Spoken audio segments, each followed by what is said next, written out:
Hello everybody and welcome back to Pollywogntdo. You might have seen it on social media or heard some friends talking about it, or maybe even heard people saying it's the thing that saved humanity from 2020. But have you ever actually wondered what exactly is Animal Crossing? Well, if that sounds about right, I'm here today to tell you. So without further ado, let's jump right into the video. Animal Crossing is a relaxing virtual getaway that consists of a world of animals while you are the only human. The main plot of the game is about your character settling into a new town and making the most of it. You live with animal villagers that can talk and have their own unique character designs as well as personalities.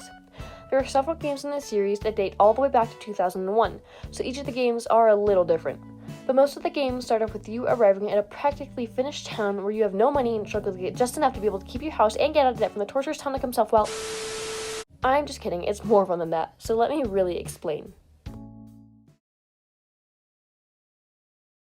While all of the Animal Crossing games are fun, I would suggest playing New Horizons on the Switch if you're just starting out. When you first start up the game, you'll be asked a few questions.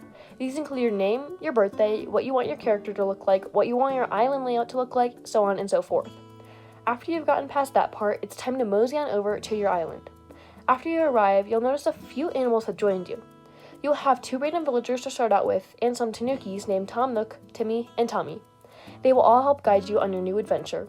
If you're planning on getting Animal Crossing New Horizons, I won't explain much more about the beginning, since it's fun to figure out the Animal Crossing games for yourself. As I said before, most of the games start you off with a basically finished town where you just enjoy living there and don't have to worry about remodeling or customizing much, because that is definitely what I said. But Animal Crossing New Horizons involves a lot more thinking about what you want your town to look like. So instead of showing up to a pre-made town where your only worry is customizing your house, you get dropped off to a totally deserted island and have the freedom to design it however you'd like. This may sound a bit overwhelming at first, but it can be pretty calming and help you relax after a stressful day.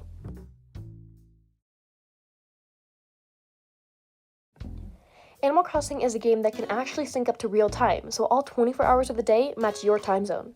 This applies to the seasons as well, so whether you live in the northern or the southern hemisphere, the game will share the same seasons as you too. The villagers are similar to real people as well. They have their own personalities, they give you gifts, they go shopping, they send you letters in the mail, and they even have their own bedtime. I mean, come on. There are also a ton of real life features. I mean, it is a simulation game after all, but my point is, you can cook, you can go on a plane to see your friends, you will need a Nintendo account to interact with online play, you can send mail to your villagers and your friends, you can go shopping, you can pay off your house loan and decorate your house however you like, and so much more. The world of Animal Crossing is a lot more than it appears to be.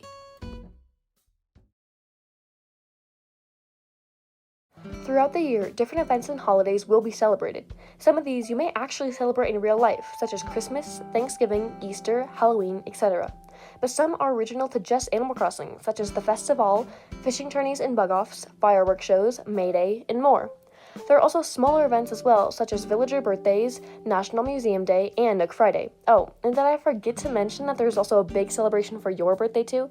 I always have fun signing on daily to see what's new with my island and to see if there's any other special events for the day. It's quite hard for Animal Crossing to become boring, especially if you're a die-hard fan like me. But even if you don't like the game as much as you did when you first got it, there's always more to do every day.